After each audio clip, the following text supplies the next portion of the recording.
આરથી દેવતાએ સરસ્વતીની સાથે રમત કરી માં અયોધ્યામાં અજવાળું છે એટલે અહીંયા અંધારું થવાનું છે, અયોધ્યામાં આનંદ રહેશે તો અહીંયા અમારે રોવાનું છે. છતાંય સરસ્વતી ભોળી સ્ત્રી છે, સમજી નહીં. એ સ્વર્ગના દેવતાઓ તમે મને સાચી વાત કરો, હકીકત શું છે? આ અજવાળું શેનું છે? કે અજવાળું અયોધ્યામાં રામ રાજ્ય થાય છે. આનંદ એટલે છે કે રામ રાજા થાય તો આખી અયોધ્યા સુખી થાય, અને જોઈ રામ રાજા થશે તો અમારી જિંદગી બગડી જશે. માટે હે માં, તું અમને મદદ કર, અમને સુખી કરવા માટે તારે અયોધ્યાને રોવરાવી પડશે. સરસ્વતી ક્રોધાયમાન થઈ ગયા કે તમારું સારું કરવા એને દુખી કરું? નહીં કરું, જાઓ. કોઈ દેવ કોઈને દુખી કરે?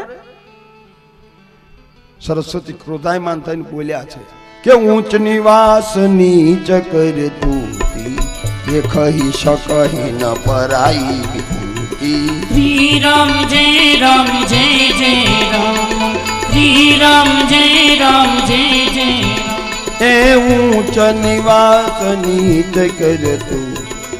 આટલું બોલીને સરસ્વતીની આંખમાં ક્રોધ આવ્યો. હે સ્વર્ગના દેવતાઓ, તમારો વાસ ઊંચો છે ને તમારા કર્તવ્ય નીચા છે. અયોધ્યામાં દુઃખ આપું અને તમને સુખ આપું નહીં કરું, જાઓ.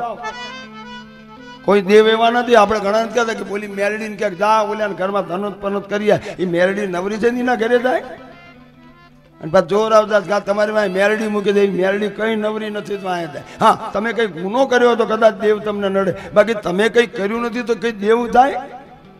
કોઈ દિવસ ન થાય. આવા અંધારામાં ન રહેશો, કોઈ દિવસ તમે આવી રીતે ભૂલ ન કરશો. સરસ્વતી ના પાડી નહીં જાય.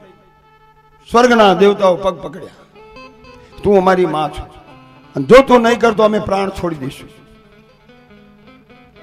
હવે સરસ્વતી ઢીલા પડ્યા, અને ઢીલા પડ્યા એનું કારણ છે કે રામે સરસ્વતીને કીધું કે મદદ કરે, તમ તારે કઈ વાંધો નહીં, જે થાય હું ભોગવી લઉં. અને પછી સરસ્વતી કીધું શાંત થઈ જાવ, બોલો શું કરવું? તો કે માં, કરવામાં બીજું કઈ નહીં, તું અયોધ્યા જા અને આખું ગામ જે નાચે છે કૂદે છે એની અંદર જઈને એક જણની બુદ્ધિ બગાડ અને આવતી રહે, પછી બધું બગડી બુદ્ધ પૂરું. સરસ્વતી આવી, આખી અયોધ્યામાં ઘૂમરી મારે છે આકાશમાં, પણ આખું ગામ નાચે છે, આખું ગામ કૂદે છે. કોની બુદ્ધિ બગાડવી? એમાં ફરતા ફરતા ફરતા ફરતા ફરતા કોઈ દેખાડું નહીં, પછી ઝીણી નજર કરી. ઝીણી નજર સમજો છો ને? સાસુ આમથી કે મને કઈ દેખાતું નથી બટા, પણ જેથી આમ કરે એટલે સમજી જવાનું પાણી યારે કાંકરા દેખાય. ઝીણી નજર આ ઝીણી નજરે જોયું તો એક સ્ત્રી બધાની વચમાં કૂદતી હતી, નાચતી હતી, એને પણ આનંદ હતો. અને એ સ્ત્રીને જોઈ અને સરસ્વતી એનામાં પ્રવેશ કર્યો.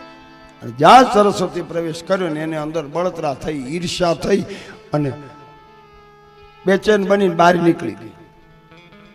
બહાર નીકળીને મેદાનમાં ઊભી ઊભી જોવા માંડી, પણ જોઈ ન શકે અને ઈર્ષા નીકળી. હું શું કામ કૂદું? મારે શું? રામ રાજા તેમાં હું નકામ મારા પગ દુખાડું? અત્યાર સુધી કૂદતી હતી, પણ સરસ્વતીએ બુદ્ધિ ફેરવી એટલે એના વિચારો બધા ફરી ગયા, અને જ્યાં રહેતી હતી ત્યાં જતી રહી. તો આ કોણ હતું? નામ મંથરા મંદમતી ચેરી કઈ કઈ ચેરી પિતારી તાઈ કઈ ગઈ ગીરા. આ મંથરા રામાયણમાં એક જ વખત મંથરા આવી છે, આખી અયોધ્યાને બરબાદ કરી નાખી. કહો, જો તમારા કુટુંબમાં આવશે મંથરા તો કુટુંબને બજાડશે, ગામમાં આવશે તો ગામ આખાને બજાડશે, અને જો ઘરમાં આવશે તો ઘરનાને જુદા પાડશે. માટે મંથરાથી ધ્યાન રાખજો. અને મંથરા અત્યારે જીવે છે. રામાયણમાં ભગવાને બધાને મારી નાખ્યા, પણ બે વ્યક્તિને ભગવાને જીવતા રાખ્યા, એક મંથરા અને બીજી શૂર્પણખા. અને મંથરા ફરતી ફરતી અને હશે, દરેક ગામમાં એક મંથરા હોય, વાડદરીમાં હશે, અને કદાચ આ મંડપમાં બેઠી છે. કે કોણ તું? મંથરાને કે થોડુંક સર્ટિફિકેટ છે? મંથરા કોને કહેવાય? આ કથા બરાબર સાંભળો. મંથરાનું ચરિત્ર આવું હોય, અને આમાંથી મંથરા જેવું જો કોઈ સ્ત્રી ચરિત્ર કરતી હોય તો હું જાહેરમાં કહીશ કે તું મંથરા છો. લે, ભલે ખોટું લાગે, તારો ઘરવાળો ભલે મને મારે, લે માર ખાઈ લે. મંથરા જેવા વિચારો ન લાવતા. આ મંથરાએ એક જ સ્ત્રી આખા અયોધ્યાની બાજી બગાડી નાખી છે. માટે બાજી બગડવી ન જોઈએ મારા બાપ. ગામની બાજી સુધારો. ખરાબ વિચારો, ખોટું બોલે, ખરાબ બધું ન કહેવાનું કે સાચા ને ખોટું, ખોટા ને સાચું કરી નાખે. આનું નામ મંથરા. હવે મંથરાની બુદ્ધિ બગડી. કઈ ની દાસી તો એ અયોધ્યાની નહોતી, ક્યાંની હતી? કઈ દેશની. પહેલાના રાજા પોતાની દીકરીને પરણાવતા, કરિયાવર આપતા, સાથે દાસીઓ આપતા હતા. એમ કઈ રાજાએ પોતાની દીકરી કઈ દશરથ રાજાને સોંપી, પરણાવી, સાથે 15 સ્ત્રીઓ મોકલી હતી, દાસીઓ 15. એમાં મેઇન મંથરા, એની હાથ નીચે 14, એટલે આ પીએ હતી. પીએ કઈની 24 કલાક હારે રે. કઈની ખાસ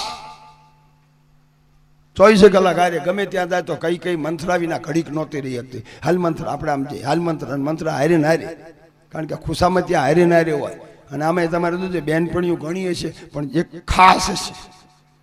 શાક લેવા જાય તો હારે, આઈબ્રો કરાવવા જાય તો હારે, કાણે જાય તો હારે, ખરીદી કરવા જાય તો હારે. જેઠાણીને હારે ન લઈ જાય પણ બેનપણીને હારે લઈ જજો, ખબર પડે. એવી મંથરા. કઈ બહુ ભોળી. મેં ધ્યાન કરજો મારી દીકરીઓ, આ કથા થોડીક સમજવી પડશે. કારણ કે આજ તમારા જીવનમાં આવી મંથરા જેવી જો કોઈ સ્ત્રી ખટપટ કરી દેશે ને ઘરમાં, તો પતિ પત્નીને બજાડશે, સાસુ વહુને બજાડશે, દેરાણી જેઠાણીને બજાડશે, અને ઘરમાં ઝઘડા થાય એનું કારણ તમારું નથી, પણ આ મંથરા જેવી સ્ત્રીઓએ તમારા ઘરમાં સાચું ખોટું ચાવી ભરાવી અને ઘરમાં ચેર વેડાવ્યો તો આ મંથરા હોય.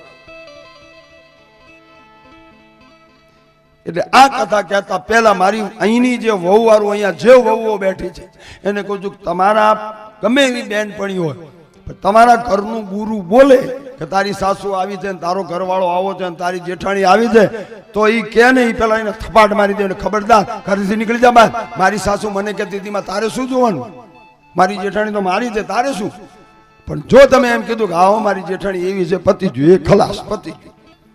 એટલે કોઈ પણ ત્રાહિત વ્યક્તિ તમારા ઘરનું ગુરુ બોલે તો એને અનુમોદન નહીં આપવાનું, એના ઘરમાંથી એની ભાઈબંધી છોડી મૂકવાની. અને જો તમે એની સાથે લાગી ગયા પતિ, તો આ કઈ અને મંથરાની જોડી છે. 24 કલાક મંથરા સાથે છે. હવે કઈ ભોળી છે, બહુ ભોળી. અને જોજો મંથરાઓ છે ને ભોળાને જ છેતરશે. કાંટો અહીંયા જાય ને ખબર પડે, ભોળી સ્ત્રીને જ પાસે જાય. પોતું અહીંયા જ પાટું મારા કાંઠામાં જાય તો ખબર પડે. કઈ ભોળી છે ને આમ મંથરાય કઈની રજે રજ વાત જાણી લીધી. અને કઈ બિચારી ભોળી છે, ન કહેવાનું બધું કહી દીધું કે મારે આમ છે ને મારો પતિ આમ મને રાખે છે ને, બધું ખાનગી વાત. કઈ મંથરાય બધું જાણી લીધું. જ્યાં સુધી સારો સંબંધ હોય ને ત્યાં સુધી વાંધો નહીં આવે, પણ જેથી ઝઘડો થશે તેથી જિંદગી બગાડી નાખશે. એટલે આ મંથરા કઈ પાસે આવતી રહી. સવારની ગયેલી સાંજ સુધી આવી નથી. અને કઈ મંથરા વિના ઘડીક રહી નહોતી શકતી. સવારમાં મંથરા ઘરમાં જાય, કઈ બહાર આવે, ઘરમાં જાય ને બહાર આવે. મંથરાને ન જોઈ ચેન ન પડે. સાંજે મંથરા આવીને ઘરની બહાર ઓટલા ઉપર બેઠી છે, કઈ જોઈ એટલે કઈ રાજી થઈ. અરે મંથરી, એ મંથરા 3 વખત બોલાવી છતાંય મંથરાએ હામું ન જોઈ, આમ કરીને બેહી. કઈને વેમ પડ્યો કે 24 કલાક બોલ કરનારી સ્ત્રી, ઘડી કે મોઢામાં જીભ નહીં રાખનારી સ્ત્રી, હું 3 વખત બોલાવું છતાંય હામું નથી જોતી, કંઈક કારણ હોવું છે. એટલે કઈ મંથરાની સામે આવીને પૂછ્યું, મંથરી હું તને 3 વખતથી બોલાવું છું છતાંય તું બોલતી નથી, અને તારો ચહેરો આખો બદલાઈ ગયો છે, તો મને ડર લાગે છે કે અયોધ્યામાં મારો રામ તો મજામાં છે ને? કોણ? શું કઈ બોલી? રામ. હવે કઈ નો રામ છે ભરત, તો વાલો કોણ છે? કઈને વાલું કોણ છે? રામ. જે વાલું હોય જાવે ને, તો હવે આટલો જો રામ વાલો હોય, ઈ કઈ રામને વનમાં મોકલે? તો ઈ મંથરાએ કેવી ચાવી ચડાવી હશે કે કઈ જીવાને છેતરીને ભોળી નાખી.